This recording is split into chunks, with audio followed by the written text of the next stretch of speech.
अशोक जी से सवाल है मेरा। अशोक जी, अब साधु संत ब्रज की होली में मुस्लिमों की एंट्री पर बैन की मांग कर रहे हैं। ऐसा ही हमने महाकुंभ में देखा, ऐसा ही कुछ हमने सावन के त्योहार में भी देखा कि जितनी भी दुकानें लगेंगी वहां पर लोगों को अपनी आइडेंटिटी बतानी होगी। अब ऐसे में कहा जा रहा है कि इस तरह की मांगे असंवैधानिक है। सपा का इस पर क्या नजरिया है? देखिए, अभी भाजपा के प्रवक्ता ने अपनी बात कही। उन्होंने स्पष्ट रूप से कहा कि ऐसा कोई अफवाह है। ऐसी बात दरअसल उन्होंने अफवाह बताई और अफवाह हो भी सकती है, गलत भी नहीं कहा उन्होंने। स्पष्ट रूप से भाजपा के प्रवक्ता देशबंधु दीक्षित जी ने कहा कि हिंदू मुस्लिम सभी को अधिकार है दुकान लगाने का। दुकानों का कोई मतलब ही नहीं है, दुकानें कोई क्यों नहीं लगाएगा। होली एक पावन पर्व है, इसको हर्षोल्लास से मनाया जाएगा, सभी लोग मनाएंगे। जो होली मानते हैं वो मनाएंगे, जो नहीं मानते वो नहीं मनाएंगे। लेकिन जो सनातनी है वो तो होली मनाएंगे ही मनाएंगे। बहुत ही बड़ा त्योहार है होली का। दिवाली हो, होली हो, ईद हो, ईद भी मनाई जाती है। ईद में भी हिंदू मुस्लिम सभी दुकान लगाते हैं। हिंदू भी चिकन के कपड़े बेचता है, हिंदू भी जो है खजूर बेचता है, तमाम चीजें हिंदू बेचता है। ऐसी दुर्भावना हमारे देश में न कभी थी, न कभी है, न कभी आगे रहेगी। हमारा देश एक है, अखंड है, आपसी समरसता है, आपसी वैमनस्यता नहीं है हमारे यहाँ।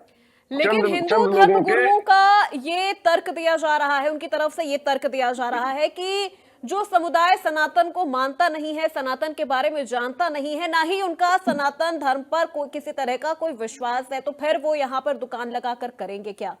वो हमारी देखिए, जो पवित्रता है वो नहीं समझ पाएंगे। अपूर्वा जी, आप कोई भी नैरेटिव ले आए, हम उस पर कोई टिप्पणी करेंगे ही नहीं। सर, ये मेरा पर्सनल नैरेटिव नहीं है ना, ये मेरा पर्सनल नैरेटिव नहीं है। देखिए अपूर्वा जी, मैं स्पष्ट रूप से कह रहा हूँ, आपके कुछ भी कह देने से तो हम बोलेंगे नहीं उस पर। सच्चाई है, भाजपा के प्रवक्ता ने भी अभी स्पष्ट रूप से कह दिया, वो भी इससे आगे नहीं कह सकते हैं। संविधान के तहत बंधे हुए हैं, भाजपा पार्टी भी संविधान के तहत बंधी हुई है, उससे ऊपर नहीं जा सकती। भले उसमें कुछ लोग इधर उधर के बयान देते रहते हैं, लेकिन जो है आज के भाजपा के प्रवक्ता देशबंधु दीक्षित जी ने सही बयान दिया है। आज मैं स्पष्ट रूप से कहना चाहता हूँ कि योगी आदित्यनाथ चाह कर भी संविधान का उल्लंघन नहीं कर सकते हैं, चाहे जितना भी चाहे भी तब भी नहीं कर सकते हैं। ठीक है, सवाल इस बात का, संविधान से देश चल रहा है ना। हमारे देश में ये कहा, किसने कह दिया कोई दुकान नहीं लगाएगा? अभी हम होली मनाएंगे, वो अपना ईद मनाएंगे, हम उनके साथ मिलजुल के मिलाएंगे, वो हमारे साथ मिलजुल के मिलाएंगे। अच्छी बात है, अच्छी परंपरा है, स्वस्थ परंपरा है। हमारे देश में एकता, अखंडता, आपसी भाईचारे को बहुत बड़ी जगह है। हमारी संस्कृति, सनातन संस्कृति ही सबको सर्वग्राही संस्कृति है, सबको प्यार देती है। हमारा संविधान सभी धर्मों का आदर करता है, सभी धर्मों को समान अधिकार प्राप्त है। यहाँ पर ऐसी कोई बात है ही नहीं। चंद लोगों के अफवाह फैलाने से, चंद लोगों के बात करने से वो कोई स्वीकार थोड़ी करेगा उस चीज को। चलिए, ठीक है अशोक जी, लौटूंगी मैं आपके पास।